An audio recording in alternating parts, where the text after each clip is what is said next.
Today I fucked up by borrowing my roommate's massager for my neck pain. I, 22M, have had gnarly tension in my shoulders lately from working long shifts. My roommate, 26F, has a ton of wellness gadgets, so I asked if I could borrow her neck massager. She said, yeah, it's in my bottom drawer. It's the purple one with the curved handle. Great. I go to the drawer and find the purple one. It's not what I expected, more like a wand, but hey, maybe it's high-tech. I use it on my neck and shoulders for a good 15 minutes, thinking, wow, this is intense. No wonder she swears by it. Later that night she comes home and sees it on the kitchen counter. Her face just drops. That's not a massager. That's my vibrator. I died on the spot. I used my roommate's vibrator on my neck and left it on the counter. She was a surprisingly good sport about it, but now calls it necky and refuses to let me live it down. I might move. Too long did not read. Thought I borrowed my roommate's fancy massager. Turns out it was her vibrator. I used it on my neck and proudly left it out like a moron. Massager. Vibrator. It is pretty much the same, anyway. So she has two different purple vibrating things in the same drawer and told you to go get it yourself. I cannot comprehend telling my roommate to just go get into my nightstand drawer to get purple thing number 1 that is next to purple thing number 2. To be fair, people use the real muscle massagers for vibrators, so that could be a possibility anytime you use an electric massager from someone. Lol. I'd just get your own. They're relatively cheap and you don't have to worry about someone's private parts on your neck. Haha. AI's slop. Well, she clearly described it as bottom drawer. Purple one with the curved handle. What else was in that drawer? This is so conveniently funny, like something in a sitcom, so I definitely believe it happened. Today I fucked up by accidentally exposing myself to a group of men. As embarrassing as the situation is for me, it's also pretty funny, so I thought you all might enjoy laughing at my dumb ass. Today I fucked up by getting completely nude in front of a group of men. I move around a lot for work and have been staying at a new place this week. It's great for hiking and there's a waterfall practically on my doorstep. So every day this week I have gone for a hike in the mountains followed by a wild swim to cool down. I have not seen a single person on my outings since I came here. Today I went for a longer hike than usual, so was pretty tired by the time I got to my usual swimming spot. I ate my sandwich and sat resting in the sun for about an hour before going for a dip to cool down. I then sunbathed for another 30-ish minutes to dry off. All in all, I'd been living my best mermaid life for about 3 hours and had still seen no one. Usually when I change out of my wet swimming gear I do the usual awkward dance under the towel to preserve modesty should anyone stumble across me. Well, not today. Today I was confident that I was clearly the only person ever to have found my perfect swimming hole, so decided to ditch the towel and go full commando, tits out, bum out, freedom for all while I change. I was enjoying feeling the sun on my pasty white behind when out of the corner of my eye I saw something blue and orange moving through the trees above me. A group of 5-7 men in full wetsuits, life jackets and crash helmets were walking through along the top of the ridge directly above me. They were all shuffling along at an awkward angle with their backs half towards me as I grabbed my towel and tried to shove dry clothes over a still damp body. This was not an easy thing to accomplish while balancing on a rock. It was clear they had seen me and were trying to preserve what little modesty I had left by walking along with their backs to me. I got dressed, packed up my gear, and they went on by to a spot further down to start cliff jumping. I thought this would be the end of our embarrassing interaction, but I was wrong. Turns out one of the men lives a few doors down from me and was coming back from the excursion as I was in my front garden. I didn't recognize him as they were too far away from me and I was more focused on my state of affairs than I was on their faces, but he recognized me and came over to say hi. He asked if it was me at the falls today and I say it was whilst turning bright red. He said he thought he recognized me as he had seen me going back and forth this week but hadn't had a chance to introduce himself. He also said none of them saw anything as they all turned away when they realized I was there. I don't believe him for a second but appreciated the lie.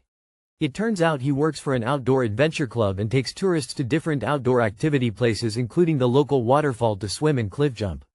Too long did not read.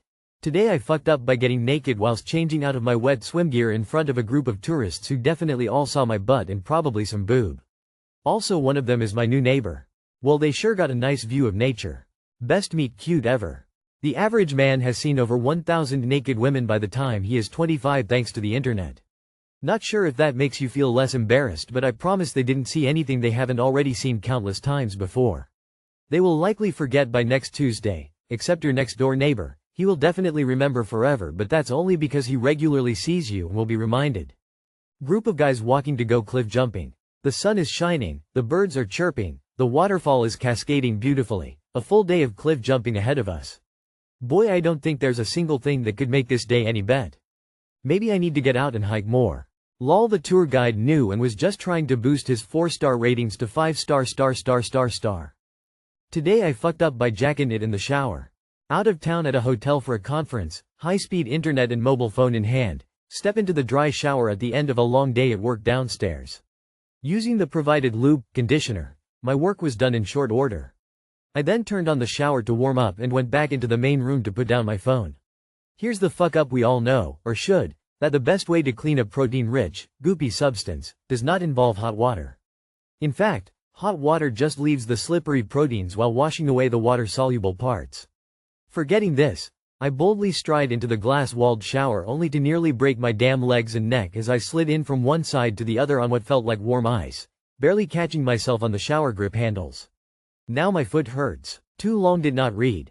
Masturbated in shower and slipped on my own hot load, nearly hurting myself very badly. No offense, but glad it was you and not someone else. Yes, you foo. Worst final destination scene. NNND, that's why we wear shower shoes when traveling. Not the right sub for this, but you are the asshole. Real homies know that you never leave jellyfish in the drain of a communal shower. That is very un-bro-like behavior. Dude slipping on his own cum. Damn kids trying to kill you. Today I fucked up by crashing into the wrong car, which turned out to be my boss's. Today was my first day at a new job. I showed up extra early, suited up and ready to make a great impression. The parking lot was pretty full, but I managed to squeeze into a tight spot. As I was reversing to adjust, I hit the car that was behind me.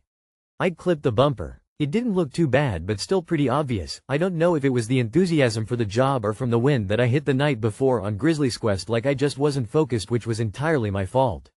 I took a deep breath, left a note with my info and headed inside, trying to pretend I wasn't already sweating through my shirt. Guess who walks into the office 15 minutes later holding my note? The guy who had just introduced himself as my boss. The same guy who's supposed to mentor me. To his credit, he laughed it off and said, "Well, at least you didn't ghost it." But I could feel the second-hand cringe from everyone who overheard us talking. Day 1 and I already fucked up. I know this shit sounds fake as fuck, but it literally happened today. Like, I just don't know what are the odds of shit like this happening. Too long did not read. I reversed my car into my boss's car on the first day of the job. Not a bad way to start off, to be honest. Your new boss knows you're an honest and responsible person now and will do the right thing even when no one is looking. There's no right car to crash into.